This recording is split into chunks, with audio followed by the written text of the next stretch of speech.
اور یہ اپنے اندر سے بزدلی نکالو. ہمیں اللہ نے اتنی توفیق اور جرأت دی ہے, ہم گستاخ کا گلا دبا سکتے ہیں, اس کی زبان کاٹ سکتے ہیں, اس کے جسم کو کھول کر چھلنی کر سکتے ہیں.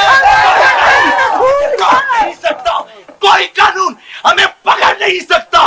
گستاخ رسول کی سزا موت ہے. گستاخ رسول کی سزا. اور یہ وہ بندہ ہے جس نے ممتاز قادری کو ورگلایا تھا, اور وہ اس کی ویڈیو موجود ہے جس میں اس نے اپنی پگڑی ایسے گرا دی تھی کہ جی 295C کے بارے میں کسی نے یہ وہ کر کے. تب دیکھو کدے کوئی مولوی یا اس کا بیٹا کسی کو قتل کرنے کے لیے ایکسٹرا جوڈیشل طریقے سے سامنے نہیں آیا. ہمیشہ لوگوں کے بچے ورگلاتے ہیں. یہ خادم رضوی کے 2 بیٹے ہیں نا, یہ کیوں نہیں نکلے تھے اس وقت؟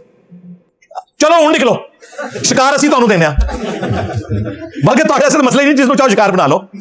کچھ آلے شکار تو پینڈنگ نے لسٹ وچ تے نکلے نا. انس رضوی, سعد رضوی نہیں, لوگوں کے بچوں کو ورگلاتے ہیں, خود ان کے ناموں کے اوپر حرام کے چندے اکٹھے کرتے ہیں. ٹوٹل ان کی اوقات یہ ہے. 2016 میں جب ممتاز قادری کو پھانسی ہوئی تو مجھے ایک اہل حدیث عالم نے فون کیا, بہت بڑے عالم دین ہے, 60+ ان کی ایج ہے. مجھے کہنے لگے کہ ہمارے نمازی زور لگا رہے ہیں کہ ہم غائبانہ نماز جنازہ پڑھیں ممتاز قادری کا. میں نے کہا کیوں؟ کہتے ہیں جی وہ شہید ہوا ہے. میں نے کہا شہید ہوا ہے؟ وہ اپنے ادارے کے ساتھ, اپنی نوکری کے ساتھ نمک حرامی کرنے والا شہید ہے. اور سب سے بڑی بات کہ تم وہابی لوگ ان کو تو وہ کافر سمجھتا ہے. آج اگر وہ قبر سے نکل آئے نا, سب سے پہلے تمہیں قتل کرے گا. جو تمہیں کافر سمجھے اس کا غائبانہ نماز جنازہ تم پڑھ رہے ہو تو سمجھ لو اپنا ہی جنازہ پڑھ رہے ہو, کیونکہ وہ قبر سے نکل آیا تو تمہیں نہیں چھوڑے گا. اور اگر یقین نہیں آتا نا تو اس ممتاز قادری کا نام بیچ کے جس خادم رضوی نے یہ TLP کھڑی کی تھی نا, اس نے مسجد کے باہر ڈاکٹر اقبال کے مزار کے پاس کہا تھا, اذان کے لیے کہا تھا کہ وابیاں دی اذان دا کے احترام ہے سوراں دے سور نے کہا تھا نا. کہنا انہاں بڑے دے اخلاص منگو تو بڑے بڑے لوگ ہم گداواں نو خیر پا ہی دیں گے. چلو جی چلیے, او بھابیاں دی اذان اے تے کڑا دے اے تے سور دے سور. چلو چلیے.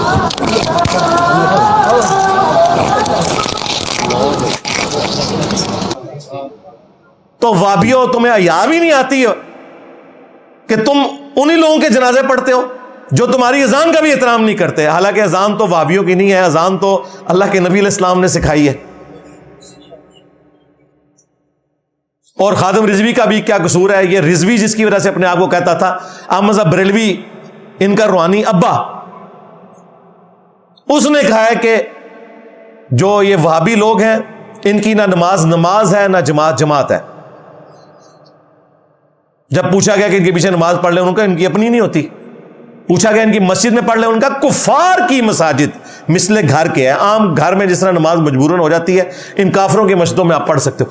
کفار کہا کس کو؟ اہل حدیث کو اور دیوبند کو. وہابی اعلیٰ حضرت ان دونوں کو کہتے ہیں. حالانکہ اعلیٰ حضرت کو اتنی بھی شرم نہیں ہے کہ کفار کی مسجدیں نہیں ہوتی, کفار کی عبادت گاہیں ہوتی ہیں. اسی لیے ہم قادیانیوں کو بیت الحمد کہتے ہیں کہ وہ لکھیں, مسجد نہیں لکھنے دیتے. آج بریلویوں کی حکومت آ گئی نا, یہ دیوبندیوں اور اہل حدیثوں کو بھی کہیں گے مسجد لکھنا بند کرو, کیونکہ ہمارے اعلیٰ حضرت نے کہا تھا یہ کفار کی ہیں, یا کھو لین گے تواڈے کولوں, تسی پڑھ دو انہاں دے غائبانہ نماز جنازہ. پھر پوچھا گیا اذان, انہوں نے کہا اذان کا کیا احترام ہے؟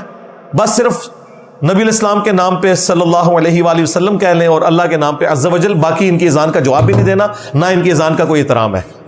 تو بھائی خادم رضوی نے پھر یہی کہنا تھا نا آگے سے, کیونکہ اعلیٰ حضرت کہہ کے گئے ہیں.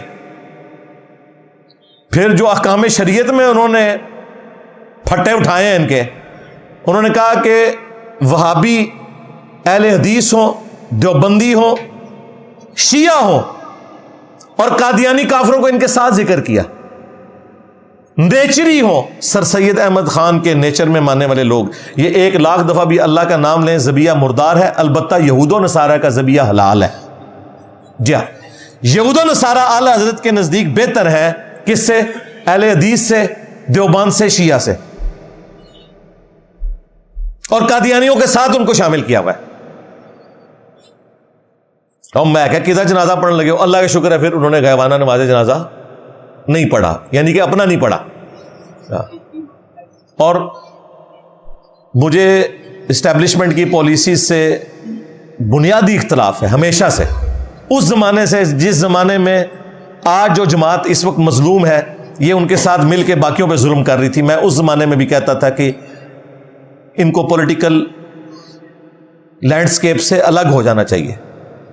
لیکن یہ ان کا کریڈٹ ہے کہ 2016 میں 29 فروری کو انہوں نے ممتاز قادری کی پھانسی کو ایگزیکیوٹ کیا، اور دن ایسا چوز کیا کہ 4 سال کے بعد برسی آئے، کیونکہ 29 فروری 4 سال بعد آتا ہے. ویسے فروری 28 کا ہوتا ہے. یہ جان بوجھ کے انہوں نے 29 فروری کی ڈیٹ رکھی تھی 2016 میں، ورنہ ہر سال وہاں برسی ہونی تھی. تو وہ برسی تو مر گیا، ہاں، کیونکہ وہ دن ہی نہیں آنا، کس طرح مناون.